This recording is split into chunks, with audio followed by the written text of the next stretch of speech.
Hi, I'm Maria. Growing up in a cozy suburban home, I always felt overshadowed by the towering presence of my older sister, Mary. Our parents adored her, hanging on her every word, while I was just the other daughter. One fateful night, Mary's jealousy took a dark turn. I awoke to a cold draft and the sharp snip of scissors. My heart pounded as I touched my head, only to find my long, cherished hair brutally chopped and scattered across my pillow. There stood Mary, scissors in hand, a twisted smirk playing on her lips. "Mary, what have you done?" I choked out, tears filling my eyes. "Oh, come on, Maria. It's just hair. It'll grow back," she said dismissively, twirling the scissors like a prize. I couldn't comprehend her cruelty. In a daze, I rushed to our parents' room, desperate for justice.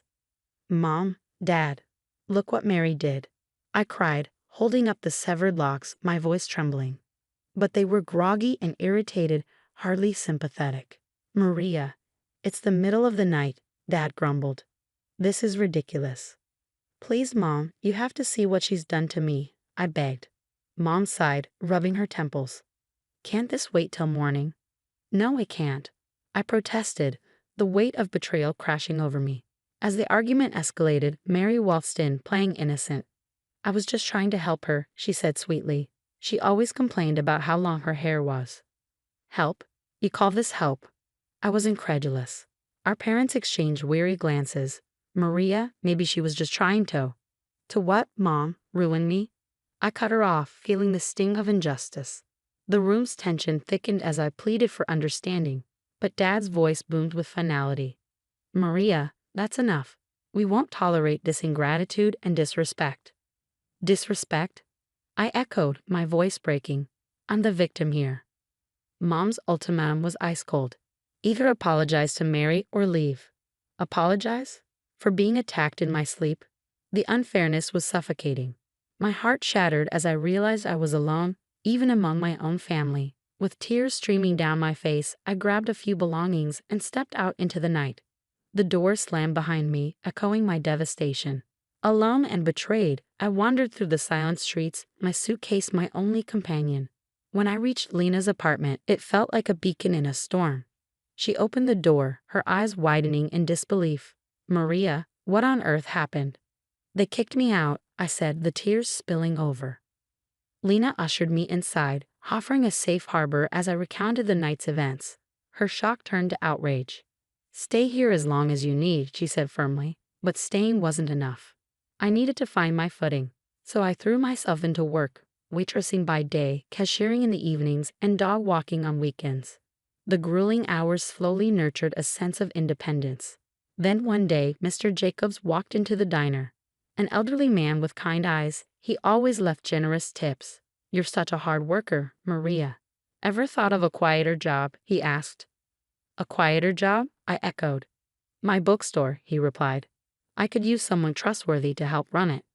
His offer was a lifeline. Working at Jacobs Books felt like coming home. Surrounded by the musty scent of old books, I found solace. Mr. Jacobs believed in me in ways I never believed in myself.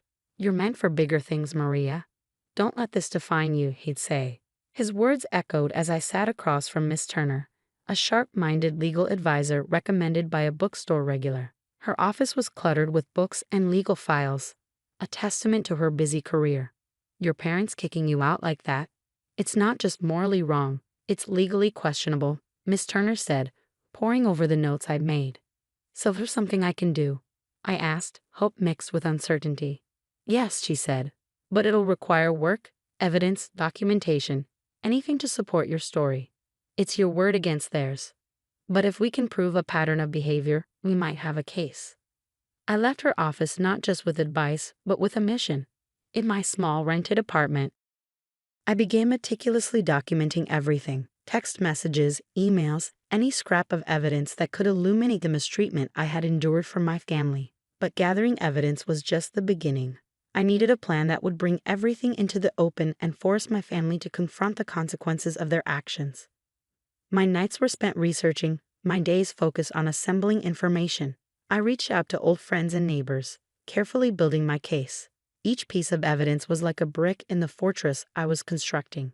Document everything. Leave no stone unturned. Miss Turner advised in our weekly meetings, so that's exactly what I did. As my plan took shape, I felt a transformation within me. I was no longer just a victim of my circumstances. I was the architect of my destiny. The girl who had been cast out was now ready to stand her ground. I was determined to bring the truth to light, no matter what it took. Months of preparation led to this moment. My plan was meticulous. Every detail had been carefully thought out. The evidence against my family was compiled, a blend of solid proof and strategic tactics. I started with Mary. She had a knack for twisting reality, especially on social media, where she curated her perfect life. I monitored her posts, knowing her image was her greatest pride. Mary loves the spotlight, I murmured to myself. Let's give her a show. I began a subtle campaign, posting old photos of us with cryptic captions, missing the sisterly love. People took notice. Questions were asked, and whispers began to circulate. I carefully shared stories and evidence with mutual friends, never revealing too much at once. Mary's pristine image began to crack. Simultaneously, I assembled a legal arsenal, old email exchanges, voicemails, medical records, anything that illustrated years of favoritism and neglect. Miss Turner was instrumental, guiding me through the complexities of the legal system. The stronger your case, the harder they'll fall, Maria, she encouraged. With everything ready, I waited for the perfect moment, our extended family's annual reunion. It was the ideal stage, an audience composed of everyone who needed to hear the truth. As I walked into the gathering, I felt the tension. Mary greeted me with a forced smile, while my parents barely hid their disdain. Dinner was a haze of superficial conversation and strained politeness. Then, as everyone settled in the living room, I stood up and cleared my throat. The room grew silent. I have something to share, I began, my voice unwavering. I recounted the hair-cutting incident, the years of neglect, the night I was thrown out. With each word, the tension in the room thickened. My parents and Mary sat frozen, their faces a cocktail of fear and anger. Maria, what is this nonsense? Dad spluttered. It's not nonsense, Dad. It's the truth. I held up the evidence, photos, emails, testimonies. The reality laid bare sent the room into chaos. Disbelief and outrage erupted. Mary, how could you? One aunt exclaimed. Maria, why didn't you ever say anything? A cousin asked, aghast. Amid the uproar, I made a call. Miss Turner, I said, my voice steady. It's done. They know everything. Good, she replied. I'll take it from here. As the night unraveled, the facade of my perfect family crumbled. Legal proceedings were initiated, and my family's reputation was left in tatters. For the first time, I felt a sense of closure. The road ahead was still long, but justice was within reach. The courtroom, a stark contrast to the chaotic reunion, felt both intimidating and empowering. Everything was calm and orderly, yet charged with anticipation. I sat next to Miss Turner, composed but anxious. Miss Turner, are we ready for this? I whispered. We've been ready, Maria. Today, justice will be served, she replied, giving me a reassuring smile. As the judge called the court to order, the silence was deafening. Miss Turner began our case with a calm, confident precision, presenting the emails, the photos, the testimonies. Each piece of evidence drove a nail into the coffin of my family's lies. My parents and Mary sat next to their lawyer, their faces reflecting a mixture of anger and fear. Mary cut her hair in her sleep. Miss Turner recounted firmly, and when Maria sought support from her family, she was thrown out like a criminal. The judge listened intently, occasionally nodding as the story unfolded, gripping the courtroom. When it was my family's turn, their lawyer attempted to minimize the events, dismissing them as ordinary family disagreements. It's just sibling rivalry, he argued. Sibling rivalry? I blurted out, unable to contain myself. They left me homeless. The judge cautioned me to remain quiet, but I could see a hint of sympathy in his eyes. The proceedings dragged on, yet with every word spoken, the truth became increasingly undeniable. In the end, the judgment was swift and just. My parents and Mary were found guilty of emotional abuse and wrongful eviction. The sound of the gavel striking was like music to my ears. Outside the courtroom, I was greeted by a crowd of supporters and curious media. The story had resonated with the public, a tale of family betrayal and a battle for justice. Maria, How do you feel about the verdict? A reporter asked. Relieved, I replied, feeling the weight of years finally lifting off my shoulders. And hopeful.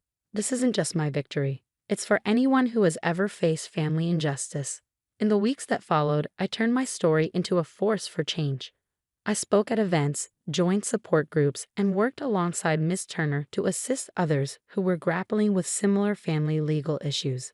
My life had taken an unexpected path, but I embraced it wholeheartedly. From the depths of despair, I had emerged stronger, more determined, and empowered. I found peace not just in the justice that was served, but in the knowledge that my story could inspire and uplift others. My family faced the consequences of their actions. Their once perfect image was shattered. I didn't rejoice in their downfall, but I did feel a sense of closure. Looking forward, I knew the road wouldn't always be easy, but I was prepared for whatever lay ahead. The toxic people in my life have faced their karma, and I, Maria, have found my triumph. And now, I have a question for you. If you were in Maria's position, would you have chosen to legally confront your family, or would you have sought a different path to find closure and move on? This choice is full of emotional and moral complexities. What would you do and why? I'd love to hear your thoughts, so please share your opinions in the comments.